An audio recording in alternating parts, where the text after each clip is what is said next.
আমার দুইটা ছেলে তিনটা মেয়ে, এখন ভালো আছে আলহামদুলিল্লাহ। আমার মেজর ছেলেটার নাম রাখছি যে শরীফ ওসমান হাদি, যেটা ছেলে এটা ছেলেটার নাম রাখছি যে আবরার ফাহাদ। আর তারপর মেয়ে, মেয়ে বড় একটা নাম, মেয়ে? বড় মেয়ের নাম রাখছি যে আপনার আরিশপা ওয়াহিদ। আমার নাম ওয়াহিদুল ইসলাম সুমন্ত, আরিশপা ওয়াহিদ। আচ্ছা, এরপরে এটা আমার আম্মা লাগছে জান্নাত ওয়াহিদ। জান্নাত তো ওয়াহিদ। এখন তো এটাকে আজকে পাইছি, আজকে ম্যাডামের নামে দিব, ম্যাডামের নামে দিব। ওসমান হাদি তো আমাদের জুলাই যোদ্ধা, জুলাই যোদ্ধা ছিল আমাদের, আমরাও একসাথে মোটামুটি আমরা চট্টগ্রামে ছিল, উনি ওখানে ছিল জুলাই যোদ্ধা। আর বিশেষ করে ও ভারতের আধিপত্যের বিরুদ্ধে কথা বলছে, এই কারণে ওনাকে শহীদ করা হয়েছে।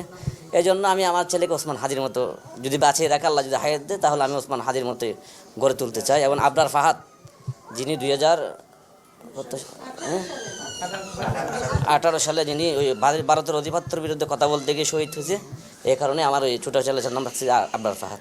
জার্নিটা কষ্টের ছিল, ম্যাডাম নাম দিয়ে শুরু করো। ম্যাডাম ছিল, নাম ম্যাডাম ফরিদা ইয়াসমিন সুমি ম্যাডাম ছিল। ওনার সাথে তো আমরা 5 আগস্টের পর থেকেই, মানে যেটা জুলাই আন্দোলন হয়েছিল এর আগে একবার দেখাইছিলাম, আমি আর আসতে পারিনি। একবার পরে এই দেশের অবস্থা খারাপ, এর আগস্টের পরে আবার আসছি, এসে ইনশাল্লাহ ম্যাডামের ওরা পরামর্শ ইনশাল্লাহ আমাদের আল্লাহ 5টা সন্তান দিছে।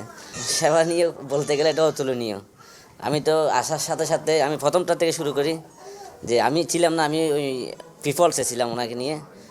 সবচেয়ে ভালো লাগছে যে এটা এখানে আসার পরে মানে মানে কোনো কিছুতে আসার সাথে সাথে মানে এনএসসিতে ঢুকে ফেলছে। মানে আমি কথা বলতেছি যে প্রায় একদিন পরে, যে আমি বাচ্চার বাবা, সবাই জানতেছে যে একদিন পরে কথা বলছে না, মানে চিকিৎসা চলছে আমাদের।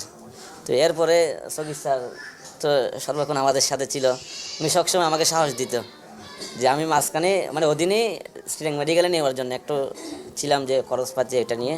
তো স্যার বলতেছে যে বাচ্চাগুলো এখান থেকে কি নাই না, ম্যাডামও বলছে আমাকে ফোন করে যে আল্লাহর রাস্তে বাচ্চাগুলো ওখান থেকে নিয়েন না, রিকভার। ইনশাল্লাহ ওনাদের সাহস যেটা দিয়েছে ওটা আমরা এখানে থেকে গেছি, ইনশাল্লাহ এখন পর্যন্ত আমার বাচ্চাগুলো সুস্থ।